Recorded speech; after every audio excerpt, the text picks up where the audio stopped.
गृणी आदित्य सूर्याय नमः।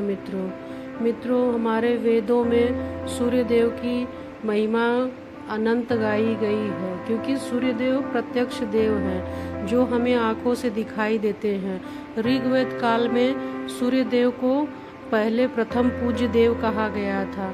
मित्रों, सूर्य देव अगर कुंडली में शुभ हो जाए तो मनुष्य को राजा बना देते हैं। उसे धन, सुख, समृद्धि, वैभव आदि सुखों को वो प्राप्त करता है। लेकिन यदि मित्रों कुंडली में यदि सूर्य नीच के हो जाएं, जिसकी कुंडली में भी, तो मनुष्य बहुत ही ज़्यादा दुखमय जीवन व्यतीत करता है। उसका जीवन अंधकार अमावस्या सा हो जाता है। तो मित्रों, सूर्यदेव यदि नीच के कुपित हो जाएं तो इसका बहुत ही नकारात्मक प्रभाव देते हैं। जीवन में अंधकार, गरीबी, दरिद्रता, धन का नाश, अचानक कोई परेशानी, विकट परेशानी आना, समाज से बहिष्कृत होना, अपमान सा जीवन व्यतीत करना, मनुष्य जीते जी नरक का भोग कर लेता है मित्रों। लेकिन एक उपाय बताया गया है हमारे ज्योतिष शास्त्रों के अनुसार कि जो व्यक्ति 7 जन्म की दरिद्रता दुख भोग रहा है, उसे कई जन्म का दोष लगा हुआ है, पितृ दोष, सर्प, कई प्रकार के दोष अगर हमारे कुंडली में है, नीच के सूर्य हैं, तो इसको हमें समाप्त किया जा सकता है। इसका एक ही विधान है मित्रों, यदि हम सूर्य देव का नियमित विधि विधान से पूजन करते हैं तो सूर्य देव अवश्य ही प्रसन्न होते हैं।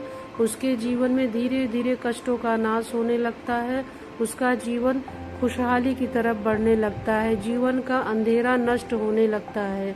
जो मनुष्य सूर्य देव की शरण में जाता है, किसी भी असाध्य बीमारी से यदि वो ग्रसित है तो उससे वो छुटकारा प्राप्त कर लेता है। कुष्ठ रोग के लिए अधिक महत्व बताया गया सूर्य देव की आराधना।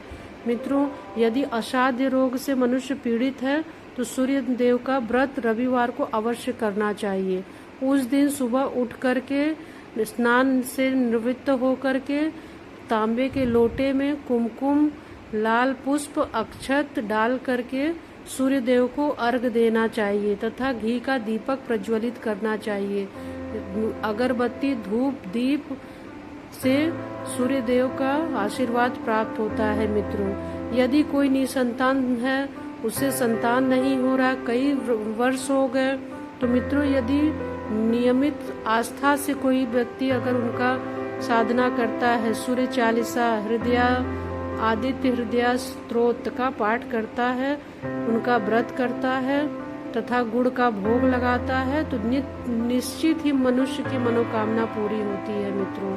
तो मित्रों, हमें सूर्य देव की आराधना अवश्य करनी चाहिए। वैसे तो प्रतिदिन हमें जल अर्पण करना चाहिए, लेकिन यदि मनुष्य आजकल की बिजी लाइफ स्टाइल की वजह से अगर नहीं कर पाता है तो रविवार का दिन अवश्य निकालना चाहिए।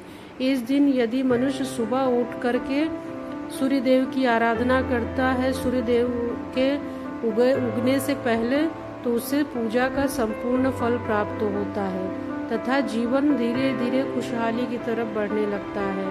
तो मनुष्य को जरूर से जरूर सूर्य देव की आराधना करनी चाहिए। मित्रों, आपसे निवेदन है कि आप निश्चित ही करके देखिए, इसका परिणाम आपको शुभ ही मिलेगा। मनुष्य अगर पितृ दोष से भी पीड़ित है, बहुत सारे प्रयास करके देख लिए, उसका जीवन नरक से भी बदतर बना हुआ है, तब भी सूर्य देव इससे छुटकारा दिलाते हैं। मित्रों, सूर्य की आराधना हमें अवश्य करना चाहिए, हमारे परिवार में इसका पालन अवश्य करना चाहिए। सूर्य देव की आराधना से निश्चित ही हमारा जीवन सुखमय होने लगेगा।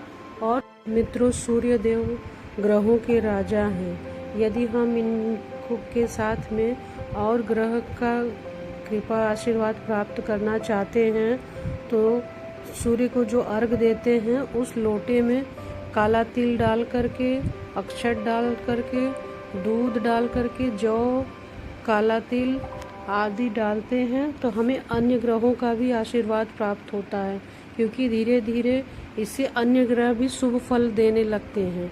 मित्रों, हल्दी गुरु का प्रतीक है, काला तिल शनि का प्रतीक है, जौ केतु और राहु का प्रतीक है।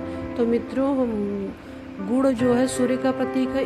इन सब सामग्री का मिलाकर के अर्घ्य देने से मित्रों सभी ग्रह धीरे धीरे शुभ फल देने लगते हैं। इसीलिए हमें नित्य प्रतिदिन अगर सूर्य को अर्घ्य दें तो जीवन में आने वाली समस्त बाधाओं से धीरे धीरे मुक्ति मिलने लगती है।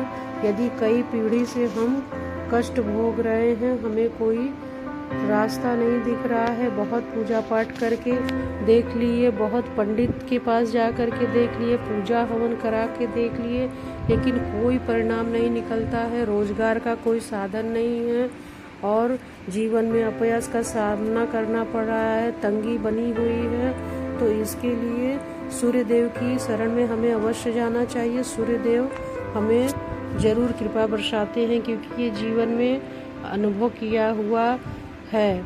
सूर्य देव की आराधना बहुत ही